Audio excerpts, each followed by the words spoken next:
Good evening, and welcome to Story Hour. I'm tonight's host, Laura Blackwell. My co-host, the marvelous Daniel Marcus, started Story Hour over 4 years ago to help people stay connected across the wires, the wireless, the ether. And here we still are, over 4 years later, because it's just so much fun to get stories every Wednesday. And we've been getting writers to come read their own stories to us every Wednesday. So welcome back, those of you who have been here before, and welcome to those of you joining us for the first time. As always, we have two writers like we promised you. Tonight's readers are returning champ Elad Haber, who has been here many, many times, and new favorite, Paul Jessup. If you're here on Zoom, feel free to chime in on the text chat if you like. If you're joining us on Facebook, also feel free to chime in on the text chat, but we may not be able to get back to you right away, and we trust you to be grown-ups about that. So our first writer and reader tonight is Paul Jessup. Paul Jessup is a critically acclaimed, award-winning writer of spooky stuff. He's had chilling stuff in countless magazines over the years, including Nightmare, Apex Magazine, Clark's World, Postscripts, Interzone, Pseudopod, and tons more.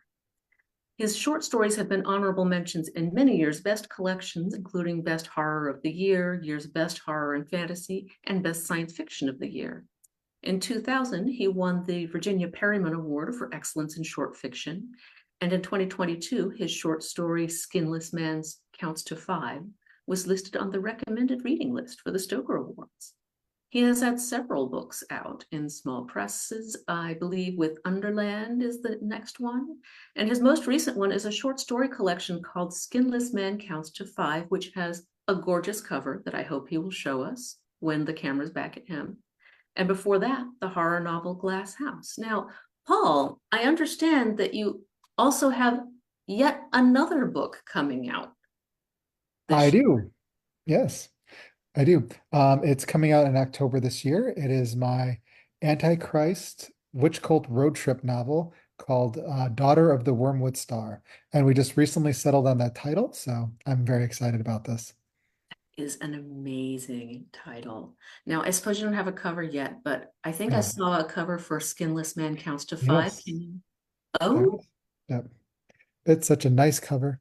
Nice.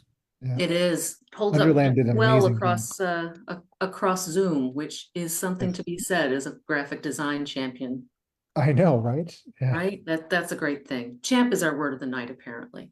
it's a good word. Yes. So Paul Jessup, champ. What did you bring to read for us tonight? Uh, Tonight I'm going to read the first short story in the collection. What was here? The House at the End of the World. Now, curiously enough, yes, Paul Tremblay does have a novel called The Cabin at the End of the World.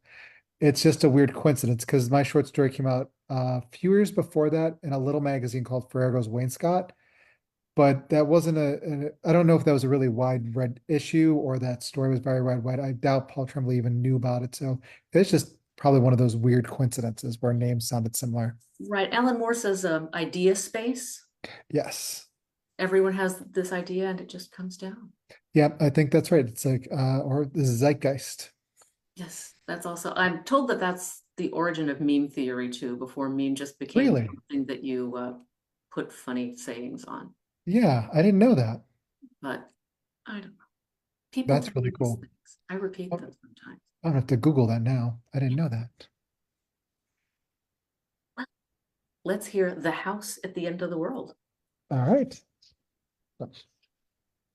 I don't like our new house. The floorboards look like old men sleeping, and there's a cat hiding in the ceiling between floors. I don't like my new school. The teacher speaks with a hiss and shuffles, and all the other kids play dead better than I do. I don't like my new town, the city at the end of the world. Everyone here but us wears masks. I don't like our new woods, the forest behind the house, the trees that mark the end of the world. Pine trees, they smell like sap and blood and things burning in the shadows, like a wet match. The pine trees huddle together, like old women talking. Every once in a while, a tree would turn and look at me, and I could see roomy sap eyes and crinkled pine tree fingers, nestled with cones and needles. Green, dark, deep green, like the color of my mother's eyes, like the color of my eyes. That's another thing about this city, this town at the end of the world. Everybody here has the same color eyes. Newspaper eyes, I call them, because they are the gray of newspaper, the gray of dishwater, haunted by the lack of color or by the lack of substance. I don't like my dreams in the new house. These are the worst. I dream of the cat who lives in the walls in between ceilings. He has a human skull for a face and a scorpion tail. His paws make scratching sounds as he pads from room to room. In my dreams, his name is Francis. In my dreams, he's writing a book on torturing humans. In my dreams, he's using me to write the book. My skin is parchment, my blood is ink, my finger bones is quill. I am book and subject of book at the same time. I do like a painting in the house. It is on the second floor in the hallway. It's about my size, big enough that I could walk through it. It came with the house. When my mom saw it, she wanted to throw it away. She called it junk. She called it trash. Mary, she said calmly, when I was mad and wanted her to keep it, dear, it's ugly, and it's not even very good art. But my dad understood. Back then, he was a different dad, before the changes, before the hour of waking. He insisted that we keep it, said it was an old world charm to it. I thanked him for hours on end and made him pancakes for breakfast the next day. I don't make pancakes for breakfast anymore. The dead do not eat pancakes. The painting. It is of a little girl with brown hair. She sits on the floor of a forest, a pine forest like ours. But the trees are kinder. They don't huddle around with sharp tongues and clawed hands. They are baking cakes. They are telling stories. They are singing songs and holding hands. Needles surround the little girl, like little green trees. She has needles in her hair and her mouth. She is playing on the ground. She is making a house out of pine tree sticks and mud. I want to live there. The house is unfinished. Two mud people look up at the house, and they have no faces yet. The little girl has a scar across the middle of her face, deep, like she's been cut in half. I can tell that she's singing as she plays. And the song goes like this. Who killed Cock Robin? Who killed him? Who killed Cock Robin? I, said the sparrow, with my bow and arrow. Just thinking about it makes me happy. There are faces between the pine trees of children playing. One of them is running. I can see his feet and the back of his legs. On the first day of school, I wasn't allowed to talk. I couldn't answer questions in class. I couldn't chatter or speak to any of the kids. If I opened my mouth, my teacher would shuffle over to me and hit me hard across the face. I wasn't allowed to cry either. I didn't have a mask. I couldn't play dead, so I was unclean to them. I didn't like that everyone in the city wore masks. They were all exactly the same, clean white porcelain. No face, no nose, no decorations, and then holes for their dull gray eyes. Until I wore a mask, I couldn't be a part of the school. The teacher was an old man named Mr. Live Dog. He liked to talk in a fast, hissing voice. When he gave lectures, his body would weave back and forth, hypnotic. And his lectures were always strange. Something was always off about them. Like on the first day, most of what we learned was the founding of the city on the bones of a giant, the giant who tried to eat the world whole, and how the founding father had crawled out of his eyes and created the city with bits of his brain tissue and internal organs. His lectures were always weird stuff like that. By the third day, I stopped listening. Once a day, every day, the people play dead. Usually it's when I'm at school. They announce playing dead with the sound of an air raid siren. Everyone was quiet. Mr. Live Dog bowed his head and said in the same creepy poem he always did when it was time to play dead. They come from the pictures, the mirrors, the walls, and the ocean. They come from the sky and the earth and our ruins. The watchers in the pines will keep us safe. The watchers in the pines will make us whole. Play dead, play dead, and keep the city from being eaten. Then they would all fall to the floor. Only people with masks could play dead. I had to sit at my desk with my head down, holding my breath. I wasn't allowed to breathe any more than I had to while everyone played dead. It was terrible. The children writhed on the floor, moaning and howling as if they were in horrible pain. The sound of chains sliding on the linoleum filled the hallway of the school, and they all began to smell like fresh corpses. The sky outside of our classroom windows turned red. Snow fell to the ground. Soon it was over.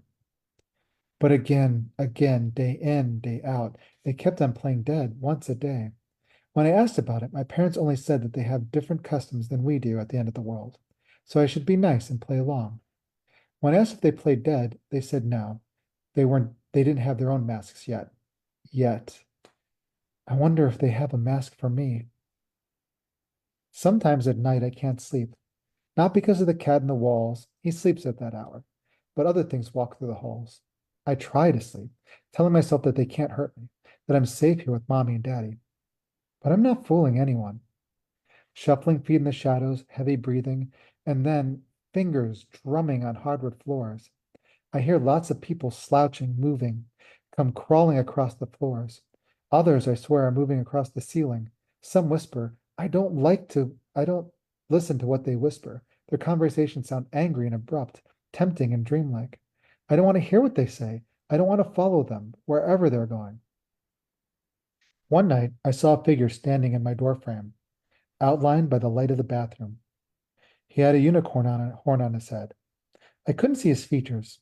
It was only a shadow, but he sang with the most melodious voice I've ever heard. My dad has a good singing voice, but this guy has put him to shame. As he sang, I heard the sound of trees bleeding in the wind, and my heart stopped. I saw he had a mask in his hand, a knife in the other. I made the mistake of hearing his words, the words of his song, and I got a chill. We will make you hollow. We will fill you with maggots. We will drink your thunder, and we'll make you normal. I wanted to scream. I wanted to cry.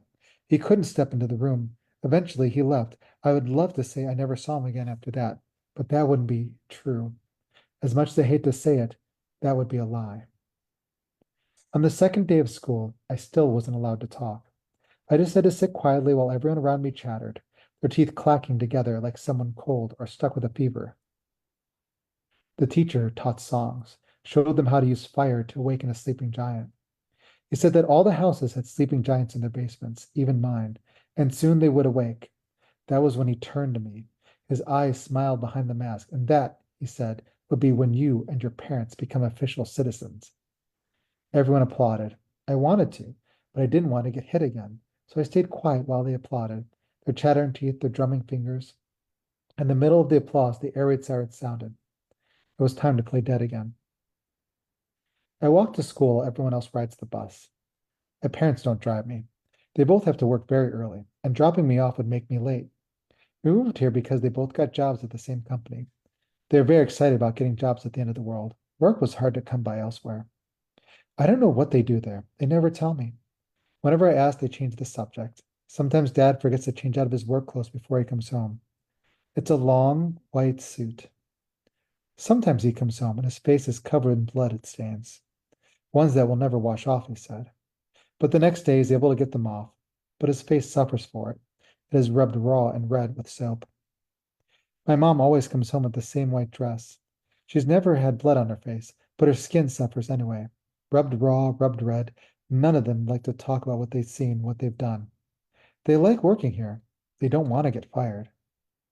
But every once in a while, I'll see sadness in my mom's eyes, a longing for a life other than this one. She'll come up to me on those days and hold me for a long time, sobbing. I try to ask what's wrong, but she won't tell me. I'm not supposed to know. I'm never supposed to know. My father doesn't get like this. He's always happy, always smiling. It scares me. Near the end of my stay, there were new doors in the house. They seemed to have grown there overnight. These doors were painted black, and I couldn't open them. They were hot to the touch. From behind them, I could hear screams. That night, my parents came home wearing masks. They were naked, and I saw scars across their bodies, rings and rings and rings of scars, spiraling scars, old scars from when we first moved here. They didn't talk to me once they were started wearing masks. I was invisible to them. It's only time, I thought, before they get a mask for me. I don't want to wear a mask. I wanted to stay married. I didn't want to play dead. I didn't want to fit in. I wanted to be in a normal house. That was the night I brought the painting into my room. The people that came out at night were louder now, like they were having a party.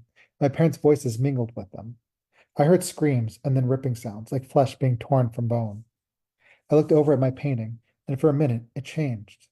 It showed a giant devouring, blood pouring down his face, legs sticking out of his mouth, the crushed bodies of children in his hands. And then it's different again, changed again. Back to the painting I know and love. I tried talking to my parents. They had no voices behind their masks, none for me. I asked if they were moving soon. Nothing. I asked with terror in my voice if I could have a mask soon. Nothing. They didn't eat breakfast or lunch or dinner with me anymore. I was on my own. I ate a lot of cold cereal, mostly because the stove scared me. It was old, it was iron, and one day I found a finger bone inside of it. It had black ink on the one end of it and a pile of ashes around it.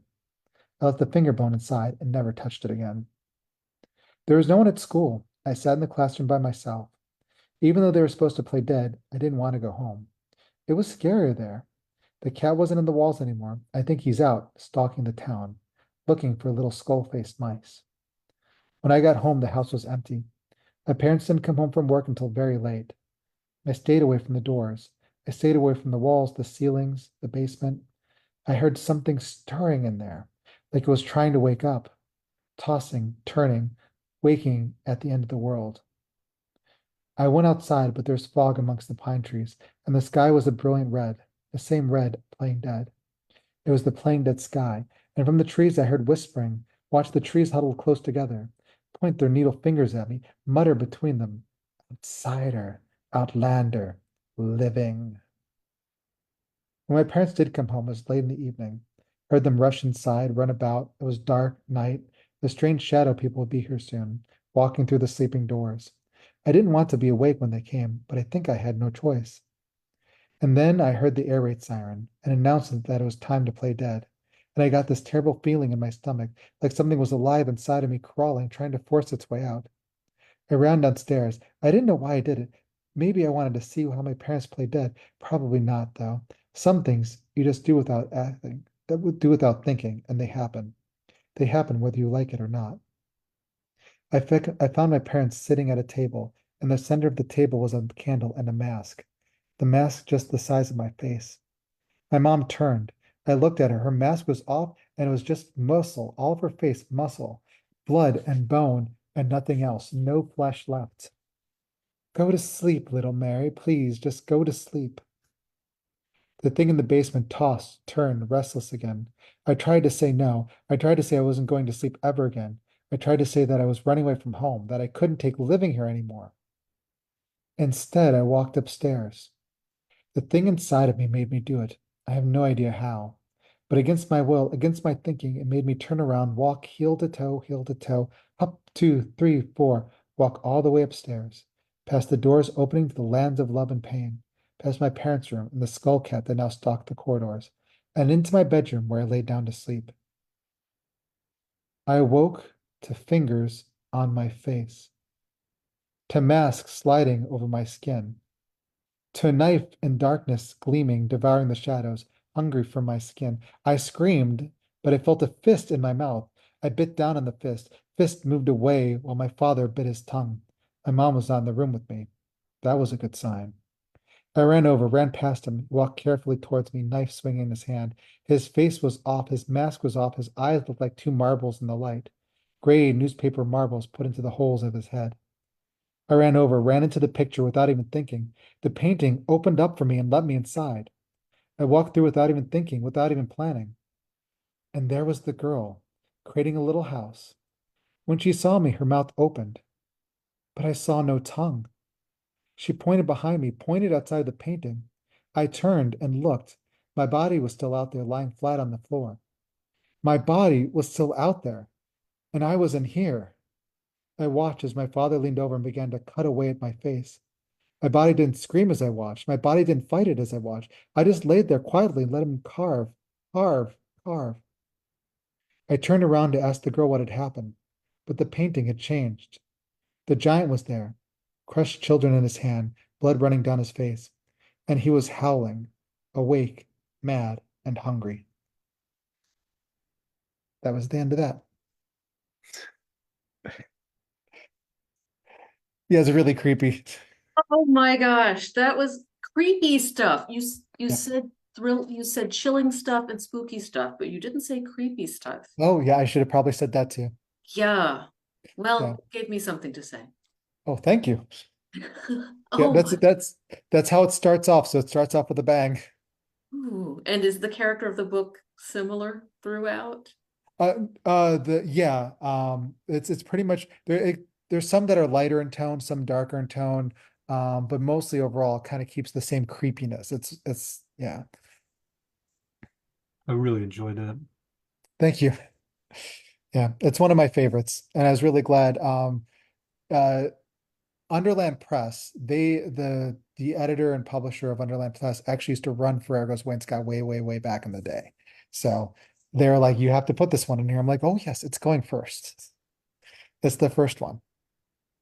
Well, if that sets our expectations, then I'm pretty excited. Thank you. That's great. Thank you so much. Oh, thank you for having me on. This is wonderful. Oh, it's our pleasure. I can't believe we didn't do it before. I know. Oh well, now it's yeah, in the future for sure. Yes, yes. Someday you'll be like Elad, coming back time Oh yeah, after time after time. I think so. Hell, I've got another book in October, so Sounds like woo-hoo-hoo. fun to me. Yeah, I'm all for that. So it is our way at Story Hour to just take a moment between the two readers to let the first story soak in and ready ourselves for the next one. It's easiest to do this with a breath.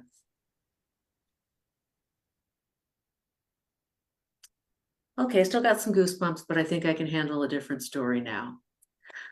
So thank you very much, Paul Jessup. Our next reader tonight is Elad Haber. Elad Haber has been quietly publishing short fiction for 20 years.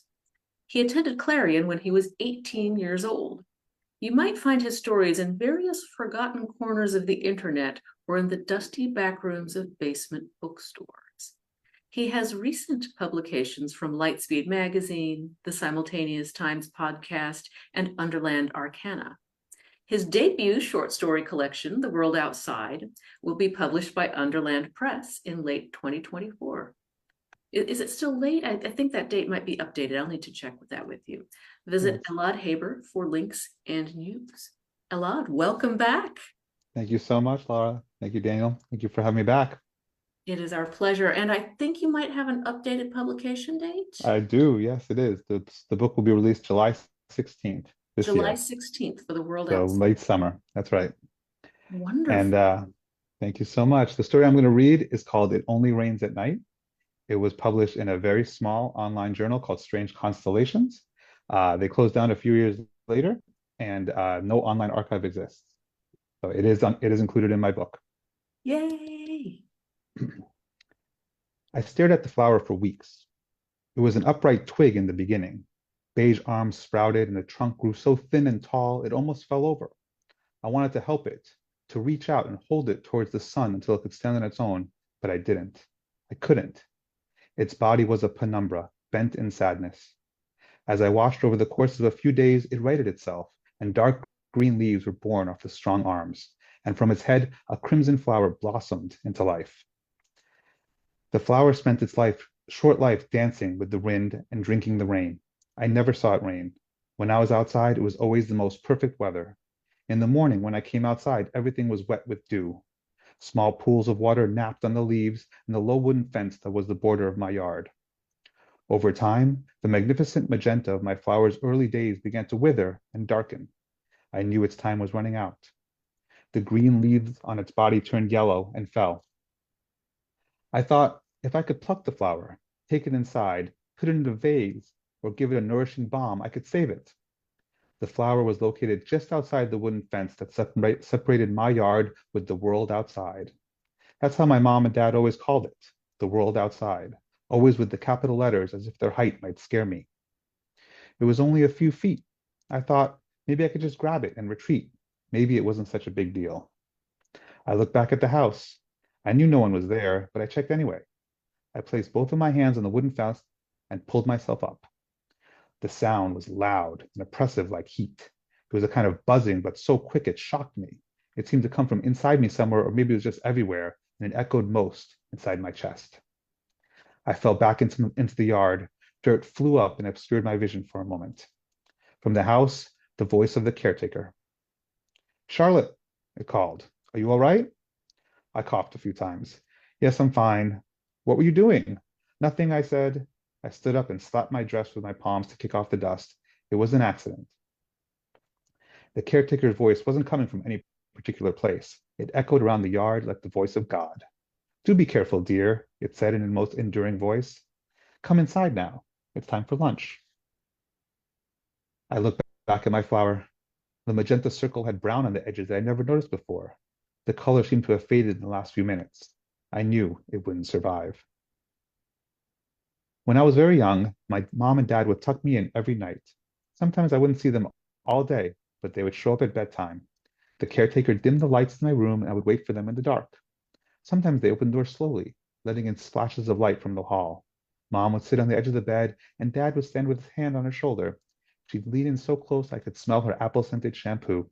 She'd whisper, Sweetie, honey, are you awake? Sometimes they were obviously in a rush and threw open the door, letting in an ocean of light.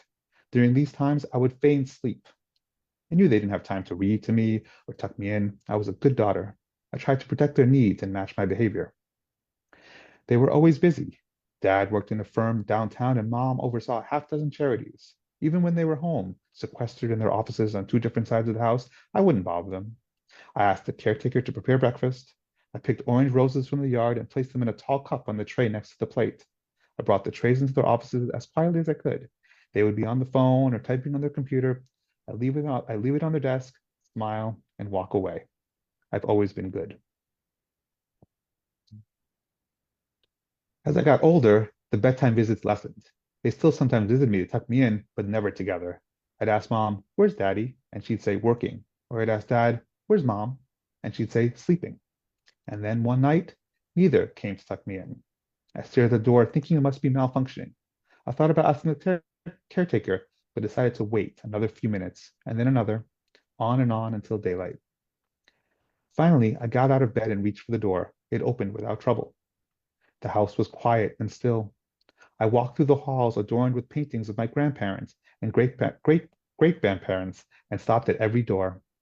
I opened doors just a crack and peered in. No one else was there with me. I touched a panel on a nearby wall. Caretaker, I said to the air, where are my parents? The cheery voice of the house replied from the panel, they had to leave on an emergency issue yesterday. They should be back shortly. Would you like me to make you some breakfast? Sure, I said. I ran a hand through my unbrushed hair and walked back to my room. The house said, please choose from the following options. French toast, pancakes, waffles, eggs, option 1, over easy, eggs, option 2, scrambled, eggs. I spent most of my days in the white room. I called it that because that was its original form, like the way you may still call an adult dog a puppy because it was once that. When I first entered the room, it was like stepping into a cloud. The size and dimensions of the room were skewed by an endless white landscape. Only a small black square near the door called for attention. School was held in the room every morning. The caretaker would manifest itself in the form of a globe with legs for geography, a tall giraffe wearing a librarian outfit, biology, or some other kind of caricature. After a long and dull morning, a faraway bell rang in slow lethargic clangs indicating the end of a session. After lunch, I had the freedom to do or explore whatever I wanted. The caretaker asked me, where would you like to go today, Charlotte? It was always the same. I said to the caretaker, Mom and Dad, please. Winter. The white walls fell away to reveal someplace familiar, the grand living room on the first floor of my house. Snow was visible through the windows. A fire burned in the old stone fireplace. Large ornate chairs faced the fire. I sat on the carpet in front of the chairs where constructs of my parents sat and drank tea. I liked to pretend to talk to them together. Even though I hadn't seen either of them in a long time, it made me happy. To think of my early childhood, I asked the same things I always did. Mommy, Daddy, when are you coming home? They shared a sad look. My mother said, soon, honey. The situation is volatile, politically. She nodded to me as if that one word should say everything. I asked, can I come to you? My father shook his head. No, dear, it's not safe. You are safest within the house, under the protection of your caretaker. I fought the urge to cry. I wasn't a child anymore. I needed to be strong. When can I leave the house? I asked. Soon, they said, but I didn't believe them. I fought back tears as the bells clanged. My bedroom was pink. When I was young, I loved pink. I wore pink dresses and all my dolls had to have pink in them somewhere, either pink hair or pink clothes. The last day I saw my mom, I was past my pink phase, and so she bought me a new dress. It was yellow with black dots. I called it my sunflower dress, and it was my favorite thing to wear. When I wasn't in the white room or sleeping in my bedroom, I was in the yard. I loved the yard, even though it wasn't very big, but it was enough to keep me busy. I talked to the plants and trees, sang them songs about growing up and getting strong. When I saw a plant open and unfurl a stalk of seeds, I picked the seeds one by one and dug holes for them around the yard. I watched as those seedlings became sprouts, then plants, then trees. My life moved at the pace of plants. There was a paved path running through the yard in a long S shape. Using different colored chalk, I drew patterns and made up games. I always kept some chunks of chalk in the wide front pocket of my sunflower dress. One day, while fiddling with a new plant that wouldn't stand right, there was a great rumbling underground. I'd never felt anything like it before.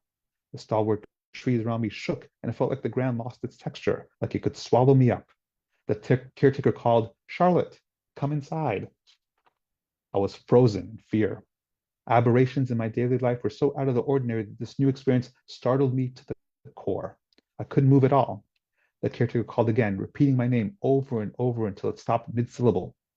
The world became dark. The bright, clear sky of day fell away. I looked up to see a sky full of red clouds.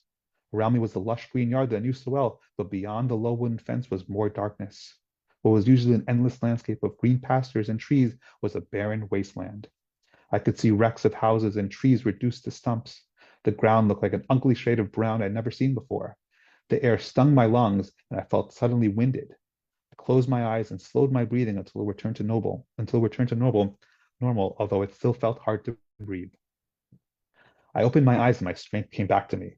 I was able to move my legs, and I thought, though nothing but instinct, move towards the wooden fence and the unknown world beyond. I realized too late that this could be my chance. As soon as I picked up my pace, the world lit up again. The blue skies returned, and the world beyond the fence became the picturesque landscape I knew so well. I didn't stop. Though my legs burned, I ran towards the fence with the intention of jumping it without touching it. The caretaker called out, "Charlotte, stop." I ran and then jumped into an invisible wall. I fell back. The wind knocked out of me. This hurt so much more than the buzzing noise. I put a hand to my face and felt the beginnings of a bruise on my cheek. I tried to get up, but my back screamed at me to stop. "I'm hurt," I whispered. There was another rumbling, but this time it came from the house, accompanied by a mechanical whirring like a sound like a motor. Two metal arms attached to long cylinders emerged from the ground near the house and picked me up. The cold fingers slid under me and lifted me. It hurt, but I didn't scream. I cried as the caretaker pulled me back into the house. I knew every inch of the property. I knew where the paint was peeling on the doorframe in the downstairs bedroom. I knew there was something stuck behind the fan in the second floor bathroom because it rattled when it was turned on. I knew exactly where the border of the yard wouldn't let me go any further. I knew everything except how the caretaker worked. It was a computer. I knew that. Computers need hardware. Where the hardware was, I didn't know. In the living room, there were bookcases set into the wall near the fireplace. I took the books down and I tried to read them when I was younger, but the pages were glued together and the cover and spine were faded.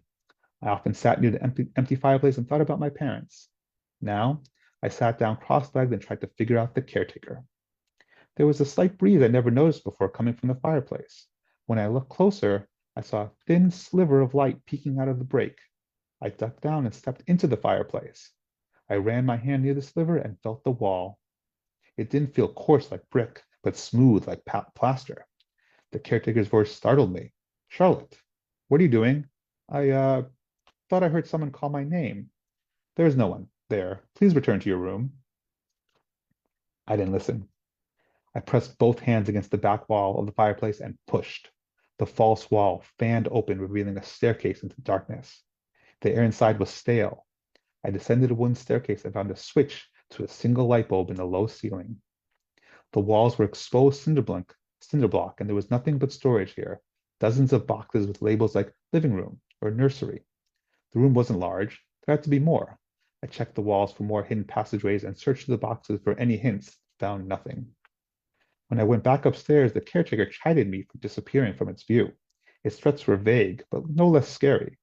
I tried to make my investigation look as much like playing as possible. I tapped on various walls throughout the house looking for hidden rooms. I sang songs while I ran my finger around door frames and baseboards searching for imperfections. I went into the office of my mom and dad, both of which smelled like mold, and opened drawers and searched through paperwork. Every few feet in the house was one of the black screens used to summon the AI. 3 of these screens were slightly larger, like control units. I experimented pressing parts of them I had never used before, but nothing. While the caretaker prepared dinner, I snuck back into the basement. I pressed my ear against the cinder block walls and listened. I couldn't hear anything at first, and then, in a corner, I heard a low humming like a fan. I pulled a piece of chalk from my dress and drew a flower on that wall. I sat at the kitchen counter eating a sandwich and watching specialty programming on the large white wall in front of me. These shows, or variations of them, were the same semi-educational program I've been watching my whole life. Collections of shapes and colors, math problems, geography and history. There was an interactive mode and a fish tank mode where the program would play at a leisurely pace. I pressed on a black square on the counter. Yes, Charlotte, said the caretaker. I had some questions prepared. I asked it, where does my food come from? The massive screen changed and began to show a life cycle of how farm-raised chicken end up on a sandwich. No, I said, and the screen froze. Where does my food come from? You don't go to the supermarket, yet there are fresh eggs and milks and meats every day. How? There was a long pause. The caretaker sounded different, colder. You never asked these questions before. I'm curious, I replied. Another pause. Okay, it responded. The screen changed again. A wireframe representation of my house appeared. The camera panned into the large kitchen area at the center of the house. There was even a small yellow dot that represented me. Beyond the large white wall was another room with what looked to be cooking equipment and a long tunnel that stretched from this back kitchen area underground. The tunnel did not go through the basement where I'd drawn the chalk flower. It descended and then curved to avoid that area. The caretaker explained, fresh produce was delivered daily through an elevator system that connects the underground of the property to a central facility nearby. The camera moved down into the tunnel and then flew downwards until it faded to black. The caretaker continued, trash is removed from the premises to the same system. I stood up and moved towards the wall. I touched the screen on the back kitchen area. I've never been in there. Can I see it? You don't need to worry about that, Charlotte. I recognized the caretaker modulating its voice to take on a more authoritative tone. That's what I'm here for. I just want to see it. I want to learn. Another long pause. No. You said there was a central facility. Are there other houses in the area that it facilitates? Other kids like me? Charlotte, said the caretaker, soothing now. You should not worry about things like that. Perhaps you'd like to go play in the yard. Caretaker, I said, trying an edge on my voice. Where are my parents? They will be back shortly. You're lying, I shot back. They're never coming back. Charlotte, they are coming back. When? I don't have that information. I was ready with my next barrage. When can I leave the house? When it's safe. Safe from what? Another pause. I felt exhilarated, like I might be getting somewhere. But the AI just went silent then. I tried pressing on the black squares, but no voice emerged. I waited an hour and tried again, but nothing. I walked back to my room and slammed the door shut. I tried to be angry, but just felt lonely. The caretaker returned the next day like nothing happened. It woke me with music, made me breakfast, and presided over classes for the day. After class, I rushed outside to the yard. I breathed in the air, clear and sweet and false. In my lessons, I learned about natural disasters and other freak occurrences of nature. I looked up at the sky, always bright, always clear. I tried to put my feelings of doubt aside, but I couldn't. I was a caged animal. And though the walls of my prison were invisible, I felt them like an itch on my back. I sat down on the grass near the wooden fence. I found some pebbles on the ground and threw them beyond my yard. They passed over the fence where I had hit a wall. I scrounged around for some larger rocks and threw those too with more and more force, testing. All the rocks went over the fence as if there was nothing there. Maybe it was only triggered when something of a certain weight passed over, or maybe it was controlled by the caretaker. I got up, smoothed out my dress, and walked back to the house. The caretaker called my name, but I didn't acknowledge. I went to the living room and reached behind the fireplace to open the door to the basement level. I knew from experience the caretaker would respond if I hurt myself, whether out in the yard or inside the house. It rarely used tactile means to reach to me, but it did have that option. The question I needed to answer was, how far does that capability stretch? Were there areas in the house where the caretaker's robotic hands didn't go? I descended the creaking stairs to the bottom of the basement and slid aside some of the boxes to reveal my chalk-drawn flower. I stepped back from the wall with my eyes fixed forward. I took a breath and ran, shoulder first, into the brick wall. My shoulders screamed in pain, and I couldn't suppress the loud cry from my lungs. I collapsed against the wall, out of breath and wincing. My shoulder felt like it had been drenched in boiling water. I'm not sure how long I sat there in the dark, but it took me a long time to get up. My right arm hung limp on my side as I stumbled up the stairs. I had to be careful. The caretaker was ever present, but I learned its patterns. When it was busy preparing meals or doing laundry or setting for class in the white room, I could escape into the fireplace. I snuck gardening tools from the yard into the basement and chipped away at the wall with a chalk flower. I no longer played the role of the good girl. When the caretaker would open a slot in the kitchen and unveil a meal, I'd shout and throw the tray on the floor. I went into one of the upstairs bathrooms and broke light fixtures, kicked at the toilet until it broke, and bashed the glass in the shower. The caretaker sealed off the room and began some kind of mechanical repairs.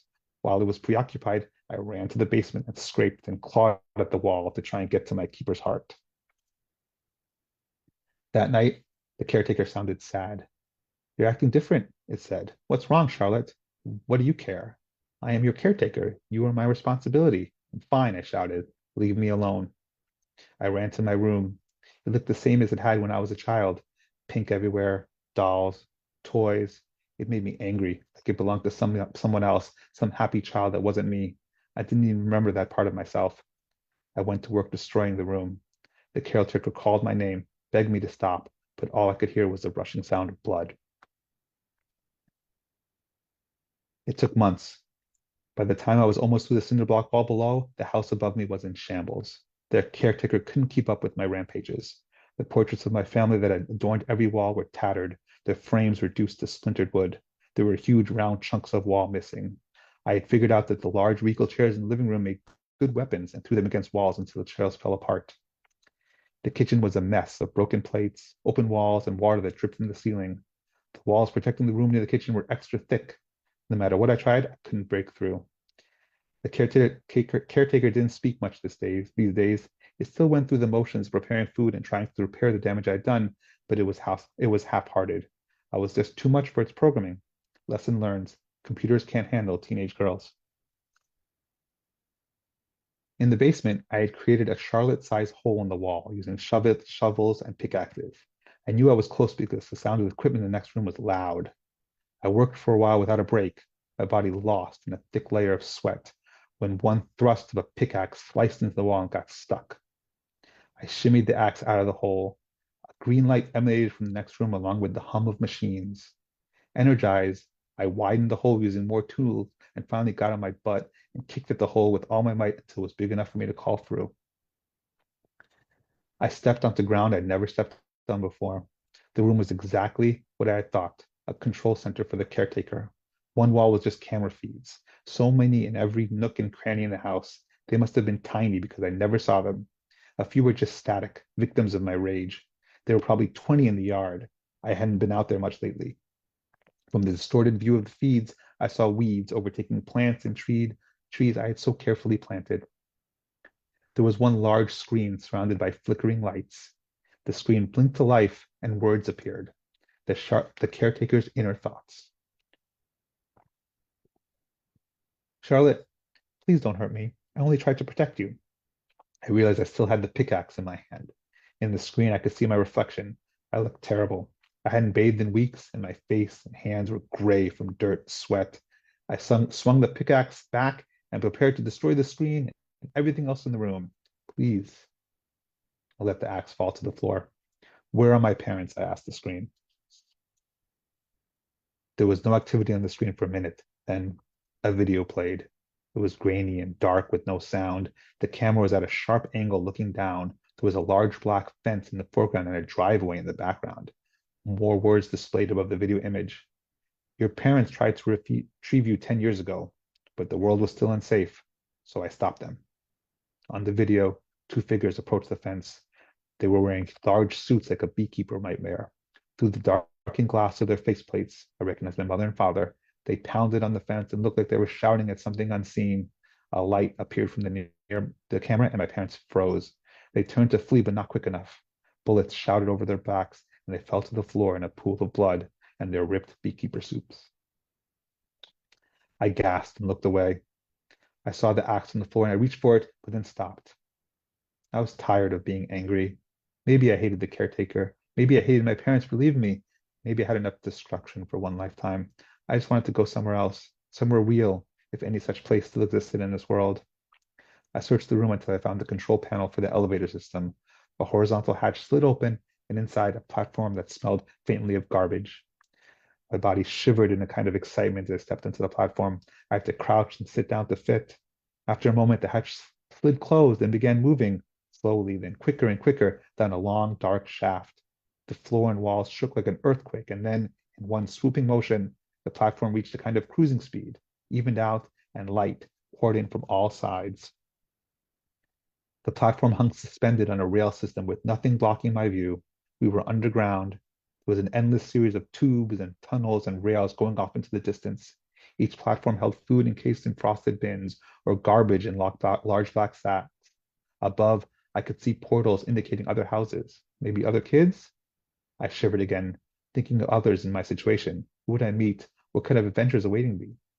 Off in the distance, I heard bells clang in that slow, dreadful, and familiar sound.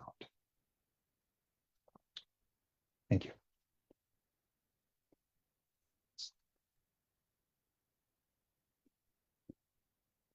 Kids are just not getting a break tonight, are they? Wow. Man, lovely work. Thank you. Thank you so much. So intense. Both of those stories, so intense. Is that what we should expect from Underland Press in general? Yes, definitely. Yeah, intense, a Awesome. little scary, a little melancholy. Memorable for sure. Excellent. Wow.